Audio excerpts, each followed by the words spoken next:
చేసుకోవాలి. పేస్ట్ చేసుకున్న తర్వాత మనం ఈ ఆలు మొత్తం పొట్టు తీసుకొని పక్క పెట్టుకోవాలి. కళాయిలో ఆయిల్ వేయాలండి.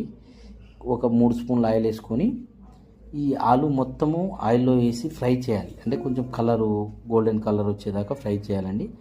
తర్వాత ఆనియన్ మనం నైస్గా కట్ చేసుకోవాలి.